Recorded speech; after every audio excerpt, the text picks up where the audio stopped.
सिद्धार्णं नमो आयर्याणं नमो वज्रायाण नमो लोये शवशाहूर्णं। पंच परमेष्टि भगवान की जय। आचार्य श्री गुरुवर कुंद कुंद महाराज की जय। आचार्य श्री गुरुवर विद्यासागर महाराज की जय। परम पूजनीय निर्व्यापक श्रमण मुनि श्री सुधा सागर जी महाराज की। सभी श्रोतागण एवं जिज्ञासु उस सभी को नमोस्तु करें। कुमारी माया जैन महाराज से पूछती हैं, नमोस्तु महाराज जी, 3 कल्याणक और 2 कल्याणक वाले तीर्थंकर भगवान को ग्रस्त अवस्था में उनके भाई बहन होते हैं क्या? होने में कोई बाधा नहीं, क्योंकि 2-3 कल्याणक वाले जो होते हैं वो तीर्थंकर प्रकृति का वंद करते हैं। जन्म और गर्भ कल्याणक तो उनके होंगे ही नहीं, दीक्षा के बाद हो सकते हैं। दीक्षा के बाद यदि तीर्थंकर प्रकृति बन गई और भाई बंधु बने रहे तो क्या दिक्कत है, क्योंकि वो तो दीक्षा ले चुके हैं। हाँ, यदि ग्रस्त अवस्था में जब वो हैं उस समय तीर्थंकर प्रकृति का उदय आएगा तो जन्म के बाद आएगा नहीं, मुनि बनना पड़ेगा। इसलिए मुनि बन करके ही दीक्षा कल्याणक बनता है। या तो 5 कल्याणक वाले तीर्थंकर होते हैं, अथवा 3 वाले होते हैं, अथवा 2 वाले होते हैं। तो इन 2 कल्याणक वालों का 3 और 2 कल्याणक वालों के भाई बहन होने में कोई आपत्ति नहीं। वो तो सामान्य ग्रस्त हैं, दीक्षा लेने के बाद उनका कोई परिवार से संबंध ही नहीं। कितने समय के बाद तीर्थंकर प्रकृति का इनका उदय आ सकता है? ऐसा कोई नियत नहीं है। कम से कम यदि गृहस्थ अवस्था में उन्होंने तीर्थंकर प्रकृति का बंद किया है तो 30 वर्ष की उम्र कम से कम निकलने के बाद तीर्थंकर प्रकृति का उदय आ सकता है।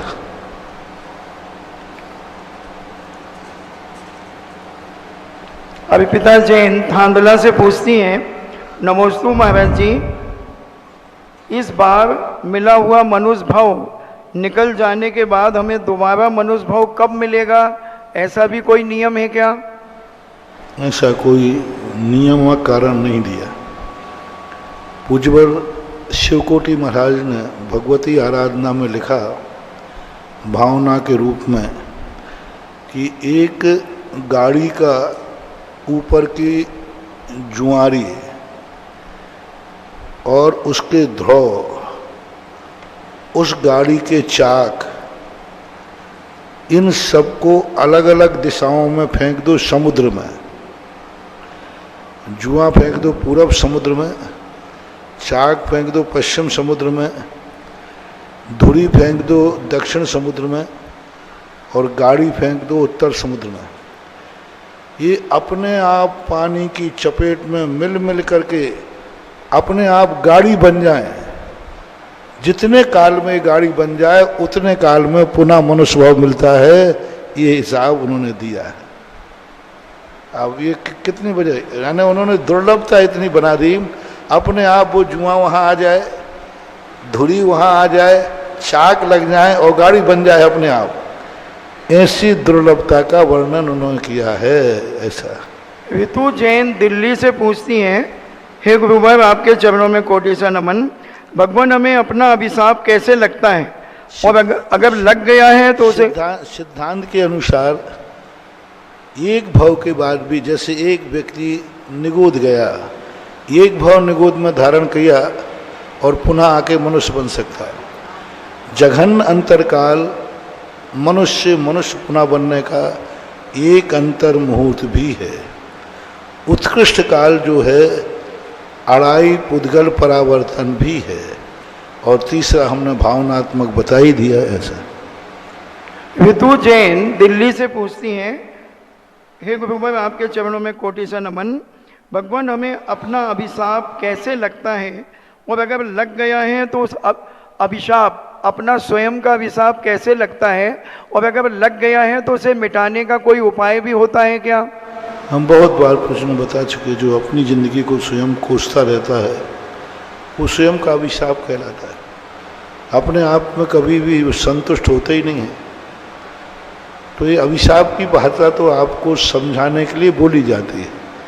अभिशाप का अर्थ है कि अपने आप की जिंदगी की आलोचना करना, जिंदगी को असंतुष्ट नहीं होना, तो ये अपने आप में कर्म बंध का कारण बनता है। सिद्धांत के अनुसार अशुभ कर्म का बंध होना बोलचाल की भाषा में अभिशाप बोलते हैं।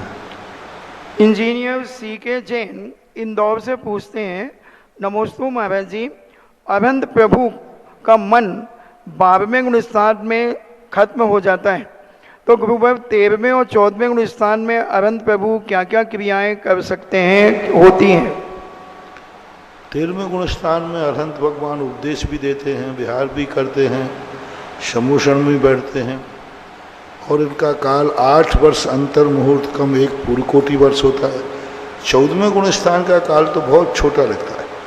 5 ह्रस्व अक्षर में उच्चारण करने में जितना समय लगता है, आ ई उ ई, आ ई उ री, ये 5 अक्षर होते हैं।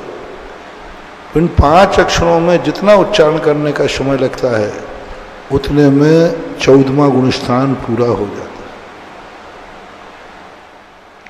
महेंद्र जैन पत्रकार इंदौर से पूछते हैं, नमोस्तु गुरुदेव, कहते हैं पत्थर के बजाय पानी की तरह होना चाहिए। पानी अपना रास्ता बनाता है और आगे बढ़ जाता है, जबकि पत्थर दूसरे के रास्तों को रोकता है। महाराज जी, तो दूसरों के जीवन में रुकावट के बजाय हम सहयोगी कैसे बने? ये सब उपमाएं कहलाती हैं। जब दृढ़ता की बात आती है तो कहती पानी की तरह से मत पलटे रहो, पत्थर की चट्टान की तरह दृढ़ रहो। तो ये उपमाएं हैं। चट्टान बन करके अपने लक्ष्य पे स्थित रहो, पानी की तरह कहीं मत लुढ़क जाओ। तो उपमाएं होती हैं, किस प्रसंग में कब क्या होना चाहिए उसको लिया जाता है। श्रीमती माधवी जैन बनगांव जिला दमोह से पूछती हैं, मेरे आराध्य गुरुवर के चरणों में बारंबार नमोस्तु। महाराज जी, आपने प्रवचन में बताया कि जब हमें कोई अकेले में बुलाए तो जाना नहीं चाहिए, परंतु जब लड़के वाले लड़की को देखने आते हैं तो कहते हैं अकेले में हम बात करना चाहते हैं, घूमने चलने का समय चाहिए। अगर हम मना करते हैं तो रूढ़िवादी कहलाते हैं, तथा हाँ करते हैं तो आधुनिक कहलाते हैं। परंतु यह सब तो हमारी संस्कृति के खिलाफ है, तो हमें यह करना चाहिए कि नहीं? अकेले का अर्थ इतना ही है, निगरानी में रखो। ठीक है, आपको बात करना है तो बाजू कमरे में बैठ के कर लीजिए। अकेले घूमने के लिए लंदन ले जाने की जरूरी थोड़ी है। अकेले ले जाने के लिए कोई हिल स्टेशन पे ले जाना जरूरी थोड़ी है। आपको अकेले बात करना है तो कर लीजिए, निगरानी में रखिए। अन्यथा आज जो हो रहा है हमसे ज़्यादा आप लोग परिचित हैं। डॉक्टर मगन जैन आष्टा से पूछते हैं, नमोस्तु महाराज जी, गृहस्थ के 6 आवश्यक का प्रयोजन जैन आगम में क्या है? जैन आगम में क्या 6 आवश्यक जो हैं, आपके जिन दिन भर में किए हुए पापों को प्रक्षालन करने वाले हैं। आप दिन भर में आराम परिग्रह आदि करते हैं और करने के बाद उनका प्रक्षालन करने का काम 6 आवश्यकों का है। ये इंजीनियर महेंद्र कुमार जैन झांसी से पूछते हैं, मेरे आराध्य गुरुवर के चरणों में नमोस्तु। महाराज जी, अगर कोई संलेखना के पश्चात वापिस घर में आ सकता है क्या? आना तो नहीं चाहिए, लेकिन संलेखना लेने और देने वाले ने भावावेशी कर ली और अभी मरने का समय नहीं आया और बाद में संलेखना ले ली, तो अब क्या करेगा? ग्रस्त है तो दोष तो लगेगा, लेकिन दूसरा उपाय नहीं है, प्राण निकलना नहीं है, मरना है नहीं, संलेखना ले ली। कई बार ऐसा हो जाता है बीमारी आदि में कि लोग समझते डॉक्टर ने कह दिया कि वो तो मर जाएगा, तो उन्हें संलेखना ले ली, पता चला कि संलेखना लेने से वो ठीक हो गया। अब क्या करें? एक केस ऐसा हुआ था, बिना नाम के बताता हूँ। उसको बहुत भयंकर बीमारी थी, कैंसर आदि की। डॉक्टरों ने कह दिया कि ये ज़्यादा जिंदा रहने वाला नहीं है, वाली नहीं है। माता जी थी, वृद्ध थी, काफ़ी ग्रस्त थी। अब उनकी स्थिति क्या बन गई, तो अब उन्हें अन्न बंद हो गया, खा ही नहीं सकती थी। तो फिर अंत में क्या होता है, गर्म पानी में छाछ पिलाई जाती है। गर्म पानी में छाछ से क्या अंतर होता है, व्यक्ति को भूख लगती नहीं, प्यास लगती नहीं, और शरीर में एनर्जी बनी रहती है। वो तो उल्टा हो गया कि वो जैसे ही छाछ और पानी पिया तो उसकी बीमारी दूर हो गई, क्योंकि सब ऑपरेशन हो गया ना। बिल्कुल पतली छाछ, बिल्कुल कोई घी नहीं था उसमें। वो छाछ पीना, पानी पीना, बस, इसके अलावा कुछ नहीं। महीने 2 महीने चल गई वो तो, और पीने के बाद इतनी स्वस्थ हो गई कि उसको एक दाना मुंह में नहीं जाता था, खाती ही नहीं थी वो। 2 महीने के बाद उससे कहे मुझे तो भूख लग रही, रोटी चाहिए, और सही में भूख लगी। बाद में जाकर के उसकी समाधि को डिस्टर्ब हुआ और 6 साल जिंदा रही। 22 साल जिंदा रही। 22 साल जिंदा रही। फिर वो, हमें 6 साल का मालूम था, 22 साल जिंदा रही वो, बोलो। और डॉक्टर के कहने से वो तो ऐसी घटनाएं घट जाएं तो बस इतना ही है। जैन दर्शन कहता है जिंदगी मरने के लिए नहीं मिली है, जीने के लिए मिली है। यदि ऐसा कोई संकल्प हो भी जाए तो कोई बात नहीं, दोष थोड़ा लगेगा, संलेखना भी छोड़ देना चाहिए। यदि अपन को पता चलता है कि नहीं अभी जिंदगी बच सकती है, बहुत अच्छा है, तो मनुष्य पर्याय दुर्लभ है, उसमें जो अतिचार लगेगा उससे ज़्यादा पुण्य लगेगा कि तुमने अपनी जिंदगी को सुरक्षित किया। नेहा जैन ललितपुर से पूछती हैं, नमोस्तु महाराज जी, ये आप प्रवचन में गणेता सांप कहते हैं, तो ये किस प्रकार का होता है और इसे कैसे दूर किया जाए क्षेत्र के विकास के लिए? अब बोलते समय क्या होता है कि मैं भूल जाता हूँ कि लाइव चल रहा है। मैं तो स्थानीय समाज को थोड़ा सुधारने के लिए बाप जैसा डांट देता हूँ कि कैसे ही तो सुधरे, तो वो, लेकिन वो सब कोई बात नहीं। यही है कि किसी पदों पर समाज की सहमति के बिना किसी पदों पर बैठे रहना, समाज नहीं चाह रही, हटाना चाह रही, फिर भी बैठे हैं पकड़ कर, और अपने ही जाके सब जो कमेटी के जो वोटर आदि होते हैं, ट्रस्टी होते हैं, वे सब अपने परिवार के, अपने रिश्तेदारों को, अपने दोस्त यारों को बनाकर किसी पद को, समाज के मंदिरों के पदों को एन कैन प्रकार प्राप्त करना, ये सब, और मिल जाए तो फिर छोड़ने का भाव नहीं करना, तो ये सब गणेता सांप। क्योंकि गणेता सांप जहाँ जन्मता है वहाँ फिर वो मर के ही निकलता है, जिंदा नहीं निकलता। वो तो वो चल ही नहीं सकता, लुढ़कता है, वो चलता तो है ही नहीं, यूँ लुढ़कता रहता है, बस लुढ़कता रहता है। आजकल ट्रस्टों में ऐसे ही होता है, वही लुढ़कते रहते हैं, वही बनते रहते हैं, और उन पर ट्रस्टों में कब्जा कर लेते हैं। समाज की संपत्तियां होती हैं, और 4 लोगों को, 10 लोगों के अंडर में रह कर के, और वो सब बर्बाद हो जाता है। राजेंद्र जैन मेरठ से पूछते हैं, नमोस्तु गुरुदेव, भावलिंगी संत बनने के लिए हमें अभी से क्या करना चाहिए जिससे हम इस मार्ग पर चलें और भावलिंगी संत बने? कसाय की मंदता होना चाहिए, कसाय का समय कम करना चाहिए। किसी से राग द्वेष होते हैं, जितने जल्दी भूल सको, जितने जल्दी दिमाग से निकाल सको, उतनी ही सफलता मिलेगी। सबसे बड़ी मूल है कसाय का काल। मान लो किसी से कोई कहा सुनी हो गई, तो अब ये टेंशन कितनी देर तुम जल्दी खत्म कर पाओगे? 1 मिनट में, 2 मिनट में, घंटे में, आध घंटे में। यानी राग द्वेष भाव होने के बाद एक अंतर मुहूर्त के अंदर अंदर सब भूल जाओ, टेंशन नहीं, कोई विकल्प नहीं, कुछ नहीं। मान लो किसी से कहा सुनी हो गई, चलो खत्म, सामायिक बैठना है, चलो खत्म, प्रतिक्रमण बैठना है, अब वहाँ खटपट हो गई, इधर सामायिक अच्छा उसने आज ऐसा कहा था, आज उसने ऐसा कहा, देख लूंगा कल निपटाऊंगा उसको। अब तो काय की सामायिक हो रही, काय की सामायिक हो रही, काय का प्रतिक्रमण हो रहा है, और काय का फिर सब कुछ खत्म हो जाए। सोते सोते कई बार बड़बड़ाते रहते। जब किसी को क्रोध आया, बोले महाराज जी कल ऐसा झगड़ा हो गया, उसने ऐसी बात नहीं, आज तो मुझे रात भर नींद ही नहीं आई। मैंने क्यों, रात में वो तुम्हारे घर में घुस गया था क्या? नहीं महाराज वो नहीं घुस जाता, उसकी बात घुस गई थी दिमाग में। तो जितने जल्दी अपन राग द्वेष की बातें भूलें, जितने हो गया खत्म, ऐसा करना चाहिए। कोई भी बात को यूज एंड थ्रू, यदि आई बात निकाल दो उसको, हमारे लिए राग द्वेष नहीं करना।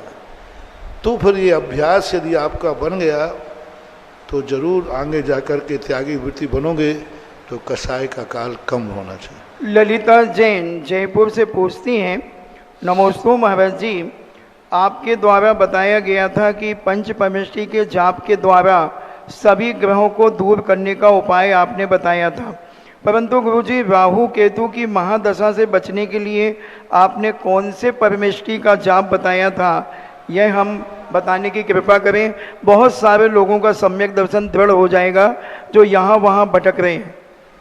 जब बताऊंगा तब नोट करना, अभी पूछा है तो नहीं बताऊंगा।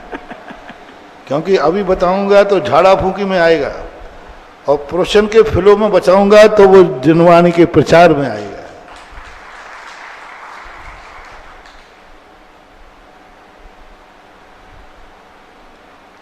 विपिन जैन झांसी से पूछते हैं, नमोस्तु महाराज जी, जिस मुख से भगवान की भक्ति करते हैं फिर उसी मुख से गाली देना, अपशब्द बोलना, क्या फल, इसका क्या फल मिलेगा?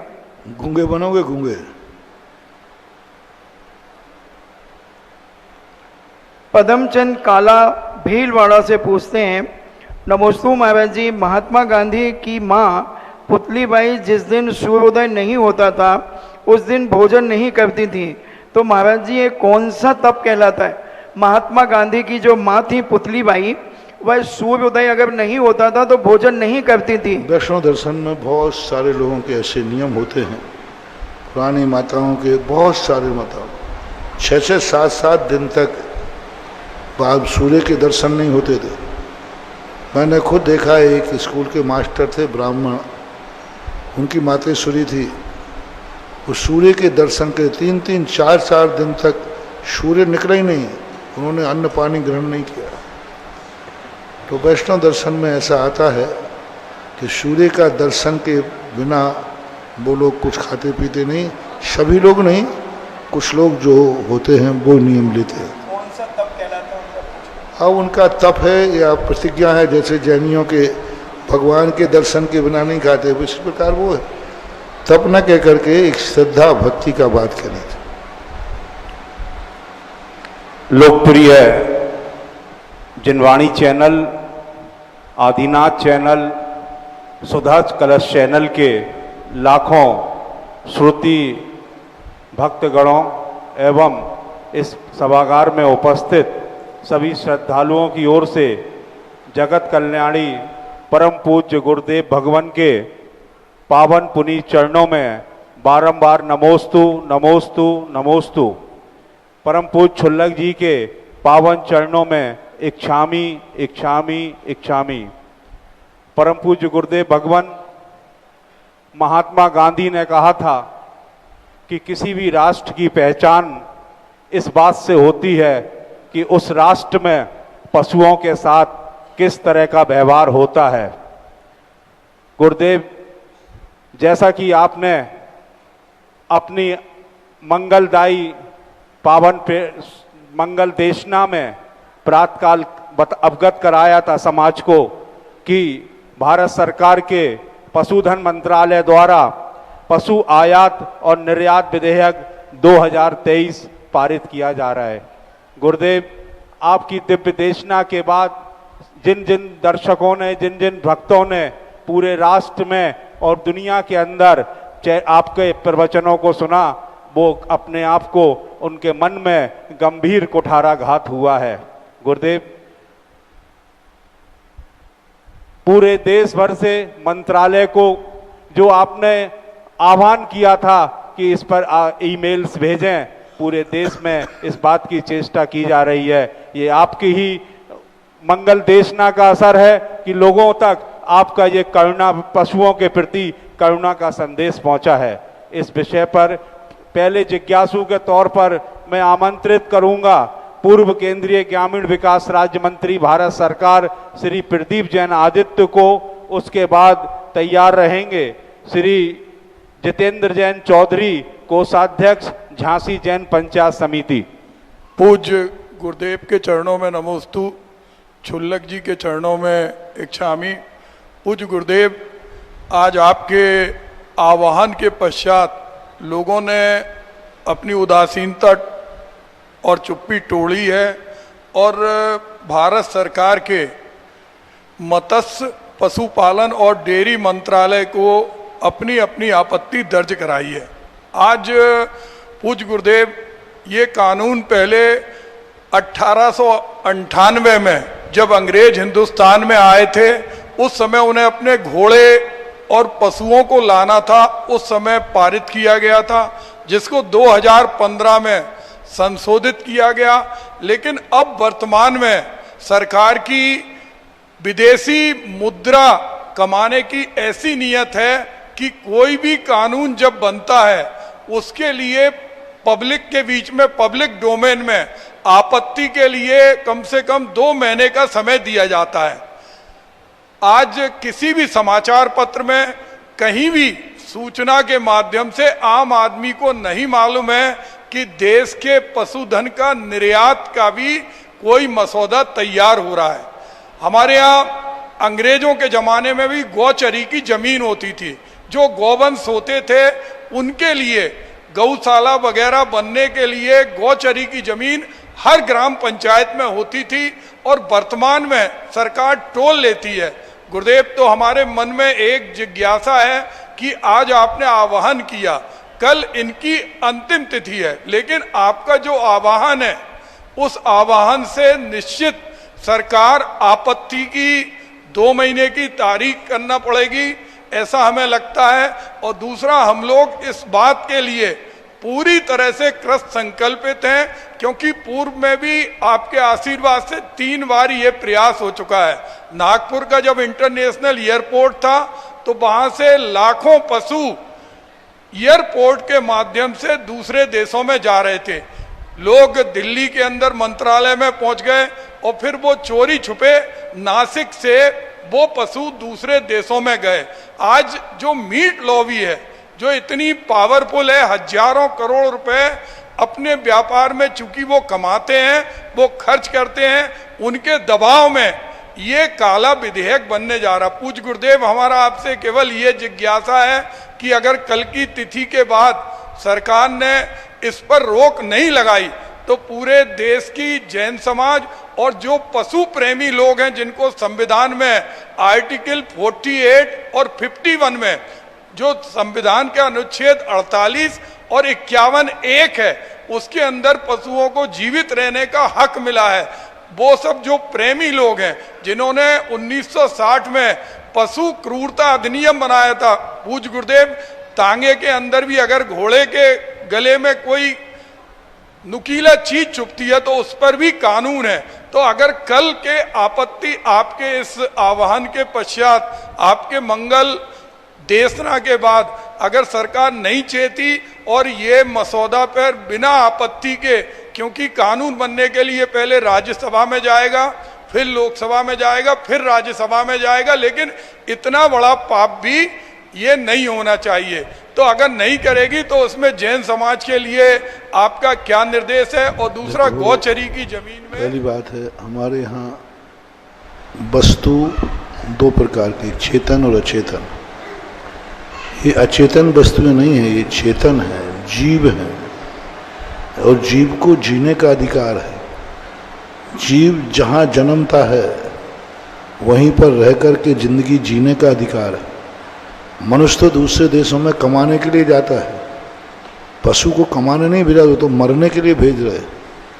तो मीट लॉबी के निमित्त से जो निर्यात होता था, पहले घोड़े जानवर आदि लाए जाते थे, वो तो नस्ल सुधारने के लिए लाए जाते थे, आता जाना। ये तो मीट लॉबी के कारण दिया जा रहा है, और ये भारत सरकार को नहीं, सारे भारत के लिए बहुत बड़ा कलंक होगा। भारतीय संस्कृति पर आज तक कभी जीवित पशु को नहीं बेचा जाता। आज जीवित पशु के लिए हम बेच करके पैसा कमाएंगे, वो पैसा भारत को सुखी नहीं दुखी करेगा। सारी समाजों को चेतना चाहिए कि ऐसी क्या भारत में पैसों की जरूरत पड़ गई कि हम पशुओं को, जीवित पशुओं को वहाँ भेजें। सबसे बड़ा पशुधन विदेशी लोग अपने देशों के पशु बचा रहे हैं, अपने देशों के पशु बचा रहे हैं, भारत देश के पशु को बुला रहे हैं। पशुओं का जितना निर्यात होगा पर्यावरण बिगड़ेगा। हर पशु पर्यावरण को सुधारता है, हर पशु से पर्यावरण सुधरता है। और हम पर्यावरण से जब सारे पशु हम यहाँ से निर्यात कर देंगे, क्योंकि उनकी तो भूख कभी ख़त्म होने वाली नहीं, क्योंकि मांसाहार होने से उनके तो कितने ही भेजोगे, सब मांसाहार के रूप में परिवर्तित होना है। इसलिए पर्यावरण भी हमारे यहाँ का दूषित होगा, सभ्यता भी हमारी दूषित होगी, संस्कृति भी दूषित होगी। जनता सरकार को चिता सकती है। जनता वो चीज़ है जो सरकार को भी हिला सकती है। जनता पब्लिक चीज है। जनता को अभियान चलाना चाहिए कि यह कार्य नहीं होना चाहिए। 60 दिन का समय मिलना चाहिए थे, 10-12 दिन में ही आपने आपत्ति के लिए, और वो भी गुपचुप, सभी पेपरों पर, सभी न्यूज़ों में, सभी जगह विज्ञापन, गांव-गांव तक समाचार पहुंचना चाहिए कि आपत्ति लगाने का अधिकार देना चाहिए। आपत्ति का समय बढ़ाया जाए और सभी पेपरों, न्यूज़ पेपरों में इसका प्रचार किया जाए और जनता से फिर आपत्ति मंगाई जाए, तो थोड़ा लगेगा कि कोई भी कानून पालन करने, पास करने में पारदर्शिता है।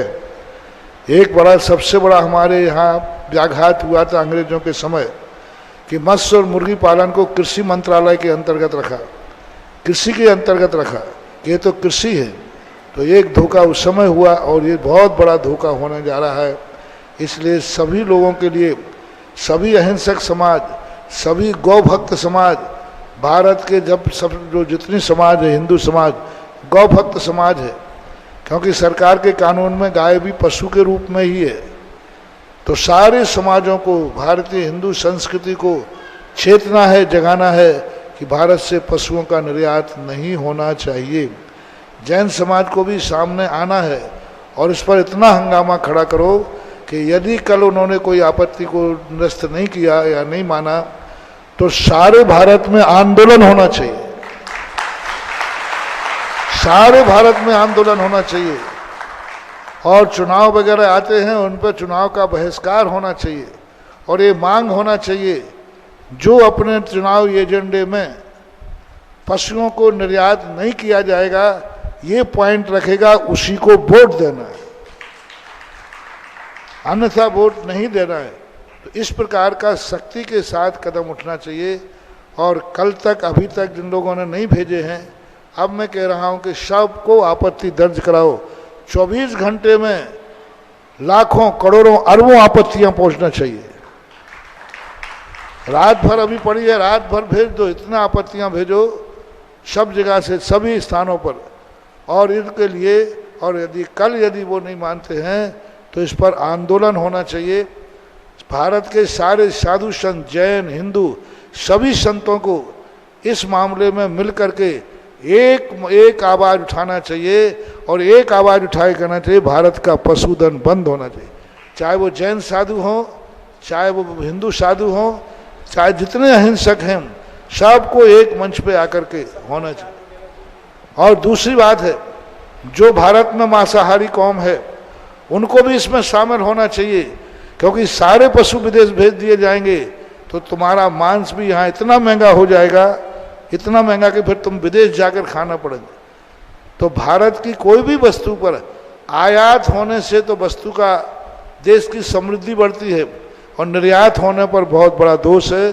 तो भारत के सभी लोगों को इस पर विचार करना चाहिए और विरोध दर्ज कराना चाहिए और ऐसा हंगामा मचाओ कि कल सारी सरकारें, सारे कोर्ट और न्यायाधीशों को सोचने के लिए मजबूर होना पड़े कि हम ये बहुत बड़ा गलत कार्य कर रहे हैं। अंग्रेजों के समय बने हुए कानून उन्होंने बनाए थे, क्योंकि वो मांसाहारी थे। यहाँ के पशुओं को भेज करके और वहाँ मांस कराते, उनका राज्य था।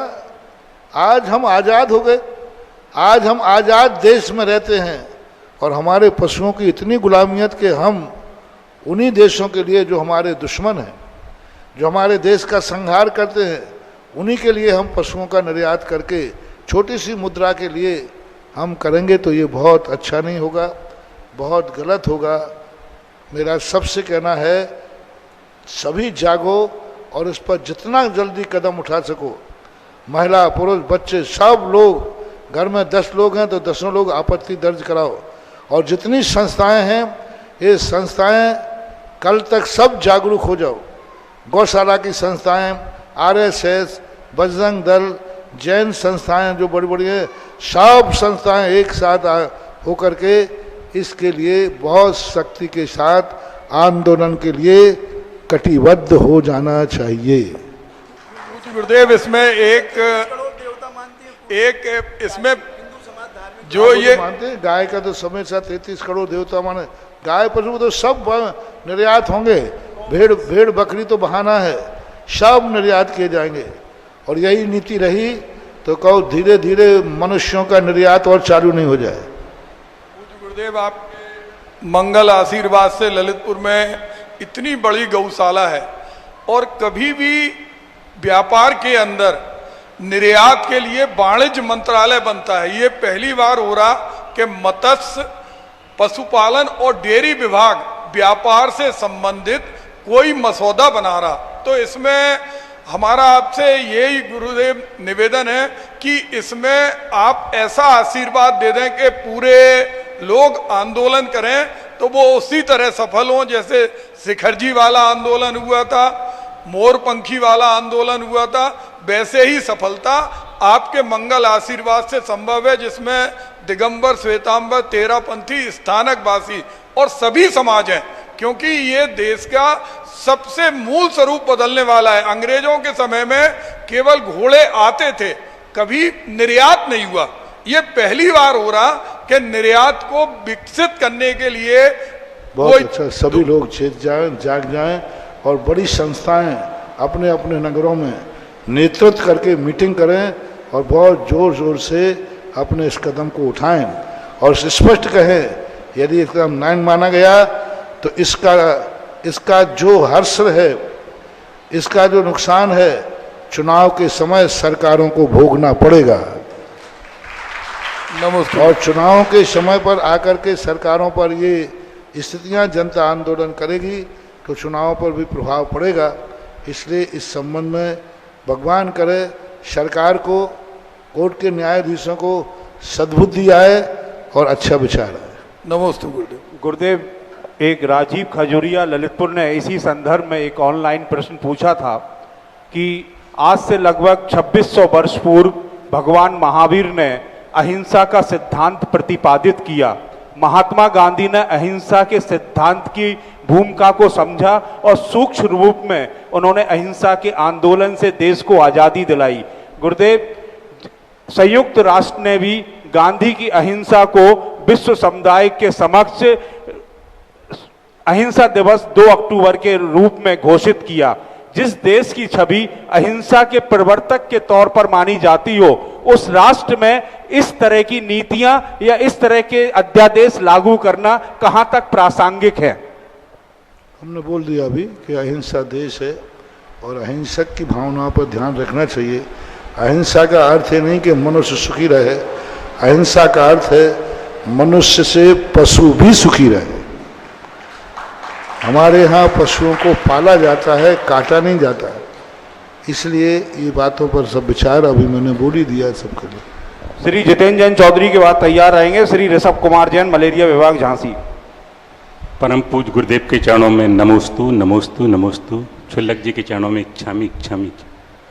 गुरुदेव, मेरी एक जिज्ञासा है, क्या जीवन में अगर एक बार भी कुछ समय के लिए सम्यक दर्शन प्राप्त हो जाए तो क्या हमारा कुछ भवों बाद मोक्ष प्राप्त होता है, या हमने जैसे कईयों बार सारी अवस्थाएं पाई हैं, पशु बने हैं तो मुनि भी बने हैं, सभी बने हैं, तो क्या हमने अभी तक सम्यक दर्शन धारण किया है या नहीं?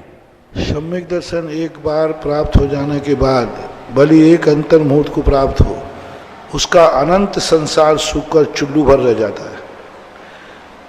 अर्धपुद्गल परावर्तन काल के बाद उसको मोक्ष होगा ही होगा, क्योंकि सम्यक दर्शन होने का अर्थ मोक्ष निश्चित हो गया।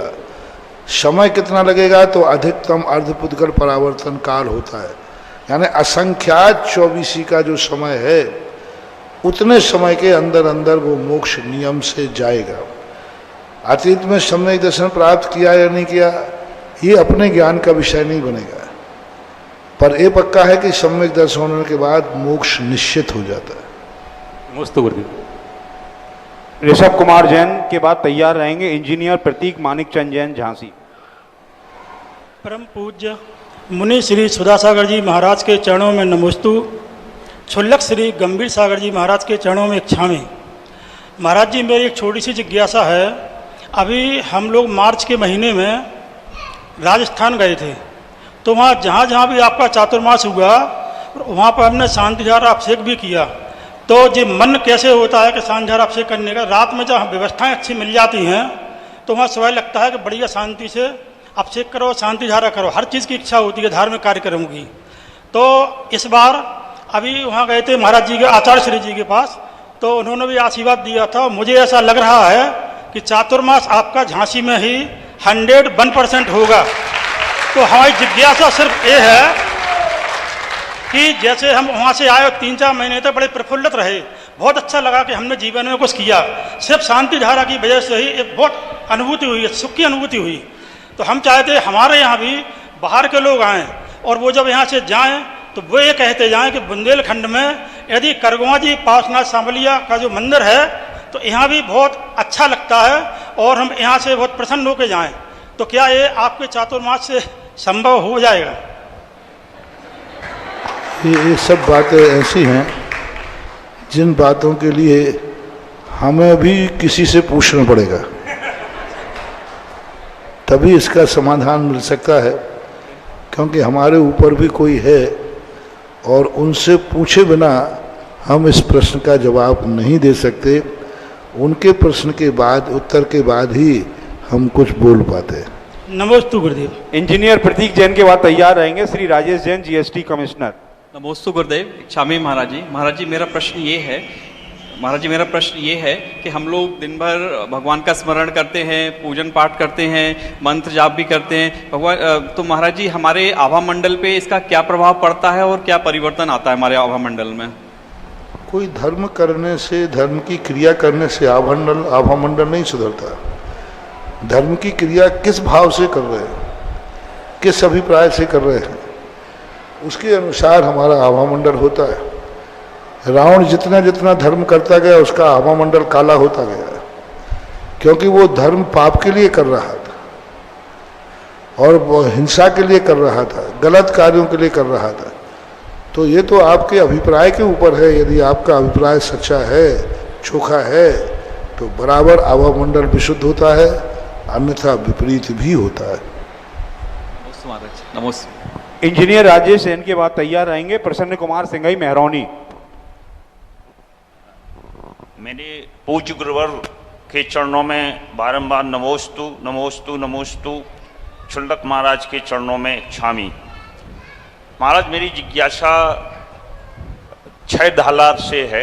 प्रथम ढाल में जीव का संसारी भ्रमण की व्यवस्था बताई गई है कि जीव बड़ी मुश्किल से नियोदिया से 1 इंद्रिय 2 इंद्रिय और 5 परावर्तन करते हुए अंत में स्वर्ग में देवता भी हो जाता है।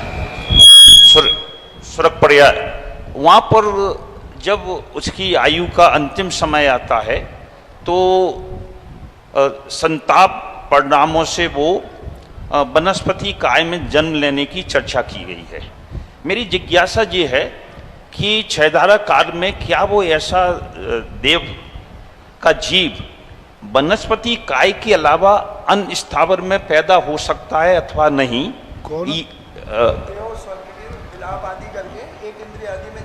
वनस्पति की चर्चा की गई है, क्या अन्य स्थावर काय में पृथ्वी कायक, जल कायक, वायु कायक ले सकता? साथ ही साथ क्या देव 2 इंद्रिय अथवा त्रियंच भी हो सकते हैं अथवा नहीं? क्योंकि नरक का तो मना किया गया कि नरक नहीं जाएगा, मनुष्य हो सकता है, लेकिन त्रियंच की चर्चा हमको मेरे संज्ञान में नहीं है, तो मेरी ये जिज्ञासा है महाराज जी। वनस्पति काय का तो उल्लेख है ही, लेकिन वो सभी कायों में प्रत्येक, क्योंकि पूज्यपाद स्वामी ने श्री सरवार सिद्धि की टीका में 8वें सूत्र के अधिकार में लिखा, पूज्यवर वीर सिंह स्वामी महाराज ने श्री धवला जी में लिखा, देवताओं का 8/14 उपपाद। तो 8/14 का उपपाद का अर्थ होता है, कोई देव ने अपनी विक्रिया तीसरे नरक में की और वहीं से उसके मरण का समय आ गया, तो वहीं से सीधा जा कर के अंतिम बात बोला कि पृथ्वी काय में जाके उत्पन्न हुआ। वनस्पति काय नहीं, पृथ्वी काय। तो पृथ्वी कायों में प्रत्येक 5 स्थावरों में वह उत्पन्न हो सकता है, लेकिन प्रत्येक में होगा, सूक्ष्म में नहीं होगा, बादल में होगा। तो प्रत्येक वनस्पति, प्रत्येक पृथ्वी काय आदि बादलों में देवता उत्पन्न हो सकते हैं। ये कहाँ तक के देव हैं? भवनत्रक और प्रथम और द्वितीय स्वर तक के। ये 1 इंद्रियों में उत्पन्न हो सकते हैं, कहीं भी हो जाएंगे। उसके ऊपर के देव त्रियंचों में भी उत्पन्न होते हैं। त्रियंचों में उत्पन्न होने वाले 12वें स्वर्ग तक के देव त्रियंचों में उत्पन्न हो सकते हैं। 12वें स्वर्ग, 16वें स्वर्ग के देव नियम से मनुष्यों में ही उत्पन्न होते हैं, क्योंकि वहाँ के जो 16वें स्वर्ग के देवों की लेस्या जो होती है वो शुभ होती है, और 12वें स्वर्ग तक के पद में लेस्या का भाग रहता है, तो मर करके त्रियंचों में भी जाते हैं, जा सकते हैं। अन्य पृथ्वी काय आदियों में भी देवताओं का जन्म हो सकता है मर के। श्री प्रसन्न कुमार सिंघई के साथ हमारे बीच सारोल कला चांद खेड़ी से वेदी प्रतिष्ठा पत्रिका के विमोचन के लिए श्री विनोद कुमार जैन आए हुए हैं, वो भी साथ खड़े हो जाएं और अपनी पत्रिका का विमोचन वहीं से करें। पूज्य गुरुदेव के चरणों में अनंत बार नमोस्तु नमोस्तु। और क्षुल्लक गंभीर सागर जी के इच्छामी इच्छामी इच्छामी। गुरुदेव, मेरे मन में एक शंका है कि सुमेर पर्वत की क्या लंबाई, क्या ऊंचाई है, और क्या उसमें जिन मंदिर हैं या नहीं? मेरू पर्वत सुदर्शन मेरू जो 5 होते हैं, मध्य में एक बड़ा मेरू है जिसको सुदर्शन मेरू कहते हैं। मेरू तो 5 है, सुदर्शन मेरू 1, और इसमें 10,000 योजन इसकी परिधि है। 1000 इसकी जड़ है, 1000 योजन। वहाँ से लेकर के संपूर्ण जो मेरू है 1,00,000 योजन का है। कुछ प्रकीर्णकाचार्य 1,40,000 अलग से मानते हैं, लेकिन प्रायः प्रवाहमान में 1,00,000 योजन है। और उस मेरू पर्वत में 20 अकृत्रिम जिनालय हैं, 16 जिनालय चारों दिशाओं में, क्योंकि पहले भद्रसाल वन, शौवनश वन, नंदक वन और पांडुक वन, 4 भद्रसाल में, 4 सोमनस में, 4 नंदक वन में और 4 पांडुक वन में होते हैं। उसी पर जाकर के चारों दिशाओं में भगवानों के अभिषेक का स्थान होता है। तो ऐसे, और वहाँ 4 गजदंत होते हैं, उन पर भी 4 जिनालय होते हैं। इस प्रकार की व्यवस्था मानना चाहिए। नमोस्तु। अब तैयार रहेंगी श्रीमती प्रेमाबाई जैन, उसके बाद तैयार रहेंगी डॉली जैन ललितपुर। बहुत अच्छा चांदखेड़ी के पास नमोस्तु महाराज, सारोला नमोस्तु। एक स्थान है चांदखेड़ी का, और बहुत अच्छा वहाँ पर मंदिर अभी इन लोगों ने नया बनाया है, और बहुत अच्छी मूर्ति, बहुत सौम्य मूर्ति है, स्थापित करने जा रहे हैं।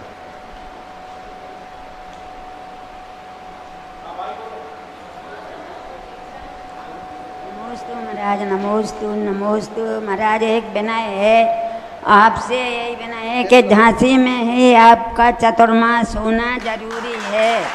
अगर आप नहीं करेंगे तो सब लोग हम समाधि करेंगे आपके सामने।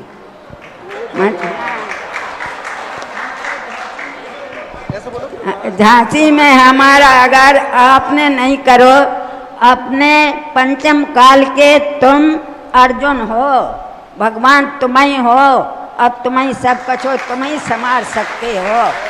झांसी वाले तो जो है सो है। अरे भाई, हाँ, हमारी यही विनय है, नहीं हम आपके सामने समाधि ले हैं। हमारे आप इस क्षेत्र को छोड़ के आप कहीं नहीं जा सकते हैं। हमारे गुरु की आज्ञाएं वही आपके। चले आगे बोले। आशीर्वाद आशीर्वाद। डॉली जैन ललितपुर के बाद तैयार रहेंगी श्रीमती रेखा सराफ।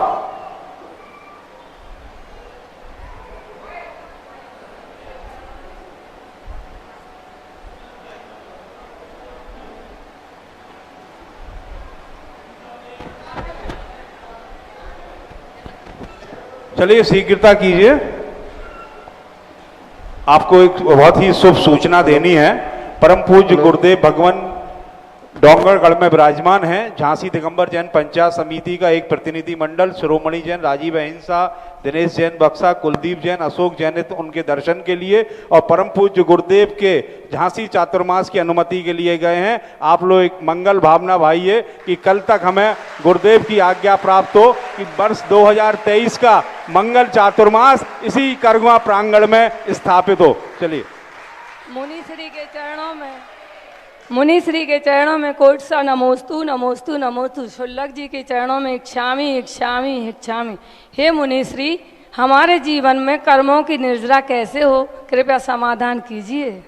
कर्मों की निर्जरा के लिए जो आप लोगों को षड आवश्यक बताए गए हैं, इन्हीं षड आवश्यकों में जितना रुचि से करोगे उतने ही कर्मों की निर्जरा होती है। नमोस्तु महाराज जी, नमोस्तु। श्रीमती रेखा सराफ के बाद तैयार रहेंगी निहारिका सिंघई रानीपुर।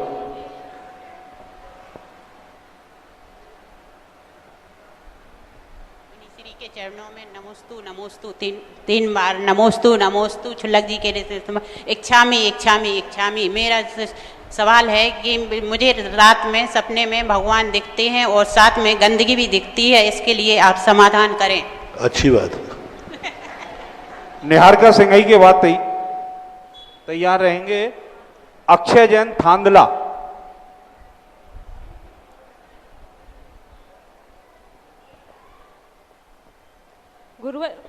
गुरुवर के चरणों में मेरे और मेरे परिवार की ओर से त्रिवार नमोस्तु। छुल्लक जी के चरणों में इच्छामि। महाराज श्री कहते हैं भगवान और कर्म हमारा कैमरा है और झूठ बोलना पाप है, लेकिन आज 90% वही इंसान दुनिया को अच्छा लगता है जो झूठ बोलता है और मीठी मीठी बातें करता है, और एक साइड वो इंसान है जो एक तो झूठ नहीं बोलता और बोले भी तो ठीक से बोल नहीं पाता और उसका हृदय गवाही भी नहीं देता झूठ बोलने के लिए। महाराज जी, झूठ बोले तो भगवान और कर्मों का डर लगता है और सच बोले तो इंसान का डर लगता है, और हम ऐसा क्या अपना बेस्ट दें कि उस झूठ बोलने वाले इंसान से आगे बढ़ सके और अपना अच्छा कर सके। हमारे यहाँ झूठ बोलने का मना कहाँ किया गया? झूठ बोलने से भगवान नाराज तो नहीं होता, बस इतना है, झूठ तुम बोलो दूसरों के हित के लिए, दूसरों की रक्षा के लिए, धर्म की रक्षा के लिए। झूठ बोलना मनाही नहीं है। दूसरों को दुख देने के लिए, दूसरों को ठगने के लिए झूठ बोलता है तो भगवान नाराज क्या, तुम्हारी खुद की आत्मा नाराज होती है। तो इसलिए जो हमारे जीवन की क्रियाएं हैं, उन क्रियाओं में यदि स्वयं पर का हित है किसी झूठ बोलने से, तो झूठ बोलने की मनाही नहीं है, लेकिन झूठ ऐसा बोलो जिससे दूसरे का अहित ना हो और बाद में स्वयं को पछताना ना पड़े, ऐसे झूठ की बोलो। अक्षय जैन थांदला के बाद तैयार रहेंगे इंजीनियर हुकुम चंद जैन। पूज्य गुरुदेव के चरणों में नमोस्तु और छुल्लक जी के चरणों में इच्छामि। गुरुदेव, मेरा प्रश्न ये है कि जब बच्चा जन्म लेता है तो कुछ बच्चों के पैर के पंजे में चंद्रबिंदु, मछली, कछुआ का निशान आता है, तो इसका क्या कारण है? अच्छा, शुभ। इंजीनियर उसमें ये देखना पड़ा बायां पैर है कि दायां पैर है? निशान, अरे दाएं पैर में महाराज जी। कौन बोल रहा था? वो मैं नहीं पूछ रहा हूँ। चिन्हों के जो निशान हैं ये बाएं और दाएं से फर्क पड़ता है। जो भी चिन्ह होते हैं ये बाएं पैर बाएं की तरफ होते हैं तो अलग प्रभाव है, दाएं की तरफ होता है तो अलग प्रभाव है। कौन अच्छा और बुरा है ये मैं नहीं बताऊंगा, क्योंकि इससे आप लोगों के मन में उसके प्रति घृणा भाव, राग द्वेष भाव हो जाएगा। बस इतना है कि उसके चिन्हों के संबंध में शास्त्रों में वर्णन है, अलग अलग इनका प्रभाव है, बस इतने ही संकेत दे सकता हूँ।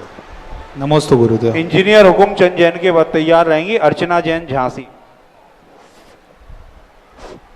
गुरुदेव के चरणों में कोट सा नमन नमन नमन नमोस्तु नमोस्तु नमोस्तु। छुल्लक जी महाराज के चरणों में इच्छामि इच्छामि इच्छामि। महाराज जी, मेरा आपसे एक करबद्ध निवेदन है। जिस प्रकार आपने बरुआ सागर की नन्नुमल ट्रस्ट की दुकानों का उद्धार करा दिया, क्षेत्रपाल की दुकानों का उद्धार करा दिया, इसी प्रकार से झांसी में गांधी रोड जैन मंदिर में कुछ दुकानें हैं और कुछ पीली कोठी में दुकानें हैं जो बहुत ही कम किराए पर लोग लिए हुए हैं। कृपया महाराज जी आपके निर्देशन में उन दुकानदारों का उद्धार और मेरे संबंध में मैं सरकार के सारे काम मैं ही करने लग जाऊं। कल के दिन कोई आ जाए महाराज, हम देखो श्रद्धा के समर्पण के लिए हम सब हैं। दो पक्ष होते हैं, दोनों पक्ष यदि मेरे पास एक साथ आते हैं, नन्नुमल ट्रस्ट के इसलिए हमने निपटाया। जब तक दोनों पक्ष आकर के मेरे प्रति विश्वास व्यक्त नहीं करेंगे हम कुछ नहीं कर सकते। दोनों पक्षों को विश्वास होना चाहिए। दुकान है उससे नुकसान बहुत हो रहा समाज का। ये सब कहने की बातें हैं, अपने मन की नहीं होती है तो सब साइड में कट जाता है। हमने अक्सर कर देखा है, ये सब कहते हैं जैसे इनके मन की बात नहीं हुई तो काय का निर्णय हुआ, फैसला हमें मंजूर नहीं है। तो ये बहुत बड़े खतरनाक चीज़ें होती हैं। आज देखिए नन्नुमल ट्रस्ट का कितना बड़ा समर्पण दोनों पक्षों ने समर्पित किया और किराएदारों तक ने कल समर्पित किया। अब हमें फैसला करने में कोई दिन देगी नहीं। तो ऐसा समर्पण दोनों पक्षों से, और मैं किराएदार आकर के समर्पित कर दें अपने आप बिना बुलाए कि ठीक है महाराज जी जो कहेंगे वो देंगे, हम आशीर्वाद हैं, और ट्रस्टी लोग करें। उसके बाद यहाँ केस दर्ज होता है। ऐसे ही नहीं है कोई अदालत के जो चाहे एक जनहित याचिका दायर कर दो, सुधार सागर सुनवाई कर लेंगे। महाराज जी, मेरी जिज्ञासा है, जैसे मेरा मन चंचल बहुत है तो उसमें कभी उल्टे विचार सीधे विचार आते रहते हैं, लेकिन मैं उन विचारों को ना तो मन से बोलता हूँ, ना वचन से बोलता हूँ, ना काय से करता हूँ, लेकिन फिर भी पाप का बंधन का भागी होता हूँ। उसी प्रकार से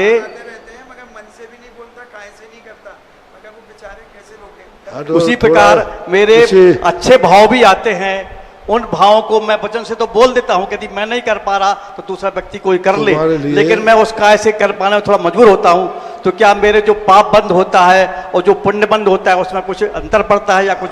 आप कृपया करके किसी साइकोलॉजी वाले विज्ञान दिखाएं, आपको मस्तिष्क की बीमारी है, किसी मनोविज्ञान डॉक्टर को चेक कराएं। चलिए अर्चना जैन के बाद तैयार रहेंगी अर्चना विशाल जैन झांसी। हे गुरुवर नमोस्तु नमोस्तु। हे छुल्लक जी नमोस्तु नमो इच्छामि इच्छामि। महाराज जी, मेरा प्रश्न है कि हम अगर भगवान के सामने प्रार्थना करते हैं तो उसका असर होता है उस व्यक्ति पर? होता है, बराबर होता है। उस व्यक्ति से तुम्हारा अटैचमेंट होना चाहिए। यदि आपका उसके साथ अच्छे संबंध हैं, उसके प्रति आपकी आत्मीयता है, तो उसके लिए यदि आप प्रार्थना करेंगे तो बराबर उसका प्रभाव अपने व्यक्ति के ऊपर पड़ता है। तो महाराज श्री, हम लोग दिन भर पारसनाथ भगवान से प्रार्थना कर रहे हैं तो हमारा प्रार्थना का असर होगा, आपका चातुर्मास हमें मिलेगा। यदि तुम लोगों का प्रभाव मेरे ऊपर पड़ जाए तो मैं झांसी नहीं आ पाता। बरुआ सागर ने यही कहा था। तो ये तो सब तुम जितना प्रभाव, जितना तुम झांसी वाले लगा रहे हो उससे 10 गुना 10 जगह के लोग लगा रहे। तुम माला फेर रहे हो, झांसी चतुर्मास हो जाए तो तुम्हारी एक माला फिर रही है।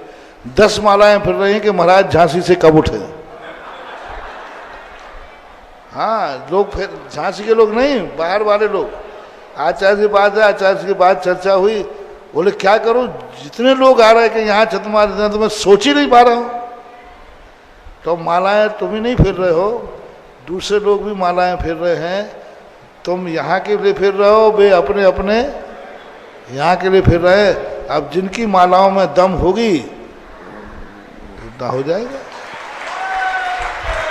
मैंने पहले ही कहा ना कि जिसके प्रति आपका अटैचमेंट, जिनका आपका होगा, जितना ज़्यादा आपका समर्पण, जितना आपकी श्रद्धा, जितना आपका अंतरंग का समर्पण आपकी समाज का होगा, वहाँ की समाज की माला सफल होगी। अब कितने परसेंट में कहाँ समर्पण है, कितने परसेंट में अंदर की आस्था है, कितना परसेंट लोग चाह रहे हैं, ये निर्णय तो अपनी अपने समर्पण की माला बताएगी और उसी की माला प्रभावकारी हो जाएगी। मेरे हाथ में ये नहीं है, ये आप लोगों की मालाओं के हाथ में है। महाराज श्री हम लोग मालाओं का और बढ़ाने माला है। कहने से कुछ नहीं होने वाला। हाथ कंगन को आरसी क्या, पढ़े लिखे को फारसी क्या। जहाँ चतुर्मास हो जाएगा समझ लेना वहीं की माला में दम थी, अन्यथा सब जो है सो है। महावीर की जय। अर्चना विशाल जैन की बात तैयार रहेंगी, लता जैन झांसी। मम गुरुदेव के चरणों में अनंतो अनंतो बार नमोस्तु बंदामी अच्छेमी पूजेमी। छुल्लक जी महाराज जी को क्षामी। महाराज जी, मेरा प्रश्न है कि झांसी समाज को कमेटी में 2-2 अध्यक्ष, 2-2 मंत्री, 2-2 सब पद मिले हैं, तो पुण्य का उदय है या पाप का उदय है? और महाराज जी मेरा गणेता सांप कर्म का उदय है।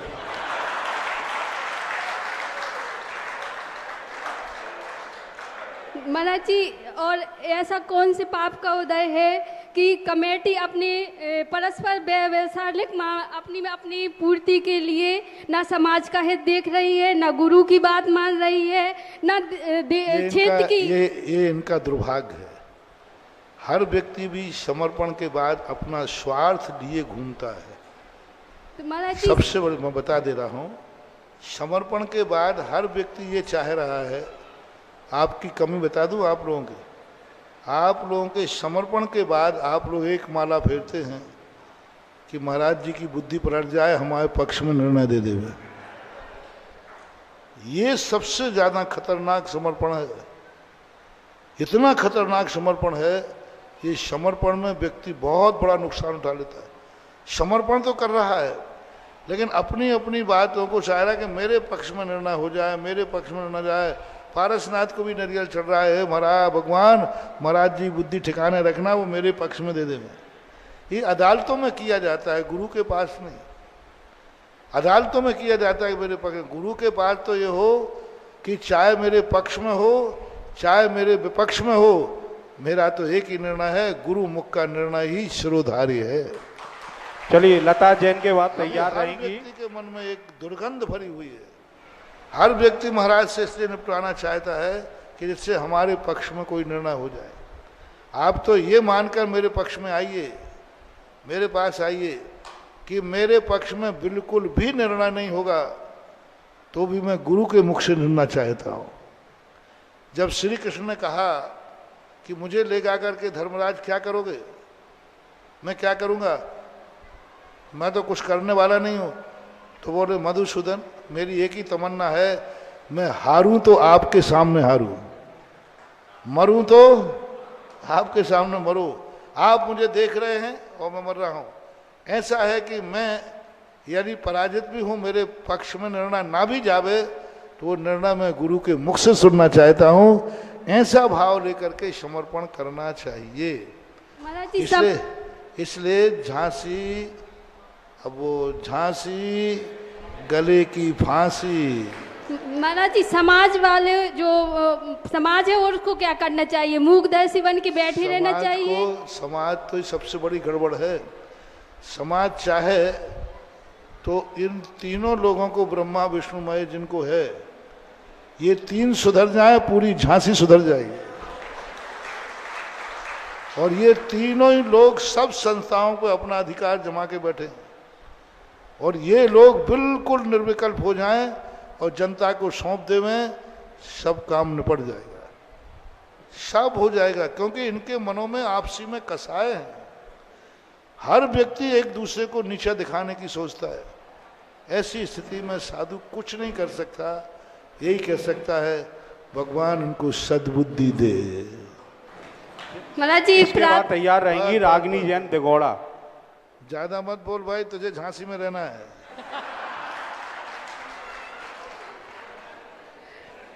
महाराज जी के चरणों में नमोस्तु। महाराज जी नमोस्तु, मेरी परिवार की ओर से नमोस्तु। छुल्लक जी को नमोस्तु। छुल्लक जी नमोस्तु। महाराज जी मेरा प्रश्न ये है कि शिखर जी जाते जैसे तो कोई स्थिति ऐसी बनती है कि पैदल वंदना नहीं कर पाते, डोली से करते तो मन तो नहीं लगता है, उसमें पुण्य मिलता क्या नहीं मिलता? मिलता है, क्यों नहीं मिलता? क्योंकि जितना अपन कर रहे हैं कम से कम कर ही तो रहे हैं, मिल सकता है। नमोस्तु महाराज जी नमोस्तु। रागनी जैन दिगोड़ा के बाद तैयार रहेंगे काव्यांश जैन झांसी।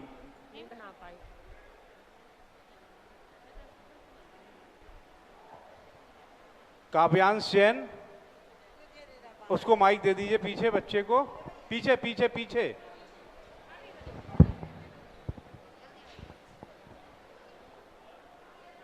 नमोस्तु महाराज जी, मेरा प्रश्न ये है क्या सब लोग जानते हैं क्या दृढ़ता खाने से कैंसर होता है, लेकिन वो लोग मानते क्यों नहीं है? बेटा तुझे भी मालूम है कि मम्मी की बात नहीं मानने से नुकसान होता है, फिर भी तू मानता क्यों नहीं है? मम्मी कहती है खेलना मत करो, पढ़ो, फिर तू खेलने क्यों जाता है, पढ़ता क्यों नहीं है? मम्मी कहती है पढ़ो और तू पढ़ता नहीं है, खेलने जाता है, तो ऐसा क्यों करता है? इसी का प्रश्न का जवाब यही है। चलिए आखिरी प्रतिभागी के तौर पर तैयार रहेंगे आकाश जैन शास्त्री चिरगांव।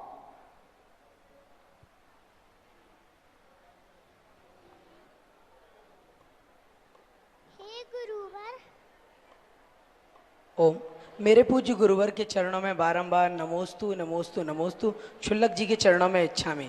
गुरुवर, पूज्य गुरुवर उमा स्वामी महाराज के द्वारा लिखित तत्वार्थ सूत्र जी की टीका में जब ज्योतिषी देवों का कथन आता है तब उसमें बताया है कि एक चंद्रमा के परिवार में 88 ग्रह होते हैं। इस प्रकार से जम्बू द्वीप में 2 चंद्रमा हैं, 2 सूर्य हैं, तो उनके पूरे परिवार में 176 कुल ग्रह होंगे। कुल ग्रह इतने हो जाते हैं, तब ये 88 ग्रह और 176 ग्रहों के बीच में नवग्रह की परिकल्पना क्या है और ये नवग्रह कहाँ से इनका ग्रहण हुआ है? जिज्ञासा का समाधान कर। नवग्रह जो है हर इस देश के अलग अलग होते हैं। जैसे यहाँ भारत जो जम्बू द्वीप के हैं, यहाँ के अलग सूर्य चंद्रमा ग्रह अलग हैं। लवण समुद्र के सूर्य चंद्र बृहस्पति बुध आदि सब अलग हैं।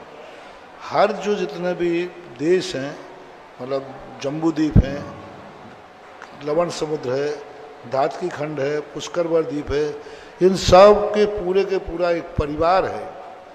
तो ये पूरा परिवार उनका होता है।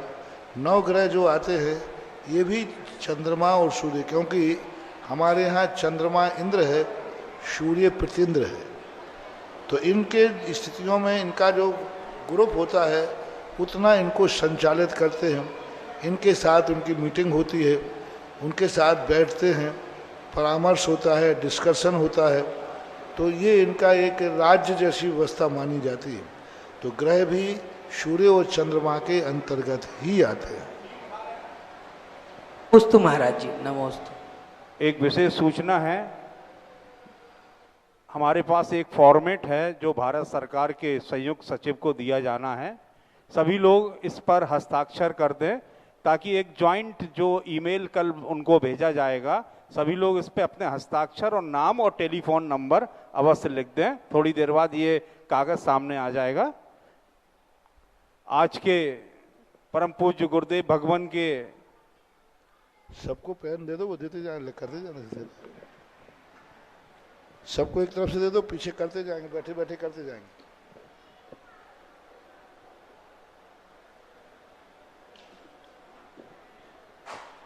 और एक एक दो पेज खाली दे दो दूसरी तरफ। जी जी 10 पेज हैं उसमें, फुटकर दे दो, फुटकर। ये हाँ निकाल दो, अलग अलग पेज निकाल दो, पेन ले जाओ।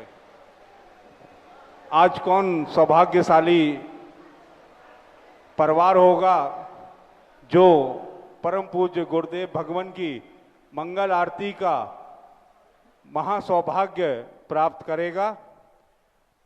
पहली बोली आमंत्रित है 11,111 रुपये से। 11,111 रुपया एक, 11,111 रुपया दो,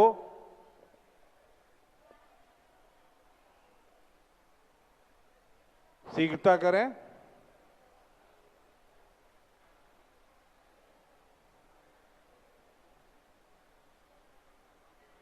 ₹21,121 रुपया, 21,121 रुपये। जोरदार तालियों से स्वागत करेंगे।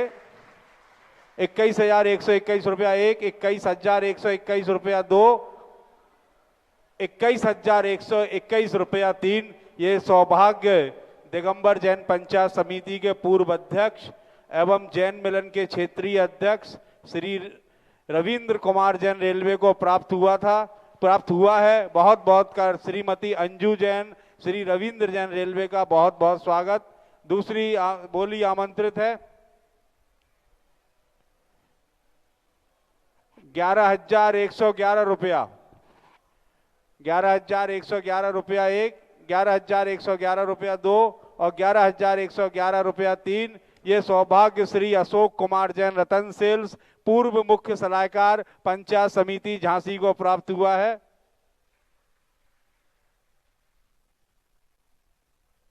चलिए ये सौभाग्य श्री निलय जैन अध्यक्ष जैन मिलन को प्राप्त हुआ है।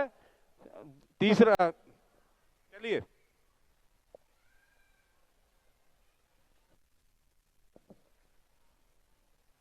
आरती दो। जिन महानुभाव श्री निलय जैन, श्रीमती सरिता जैन और श्रीमती रचना जैन आ जाएं, शीघ्रता से आगे आ जाएं। जो भी महानुभाव जिन्होंने बोली ली है अग्रिम पंक्ति में वो आ जाएं।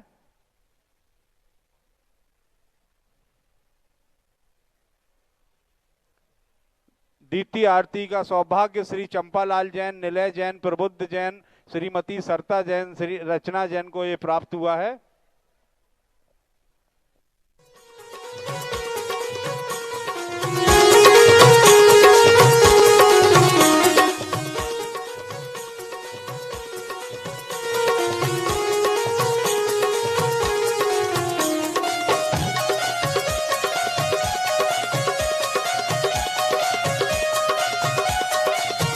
सुधा सागर की गुण आगर की शुभ मंगल दी।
इस कार्यक्रम के पुण्यार्चक थे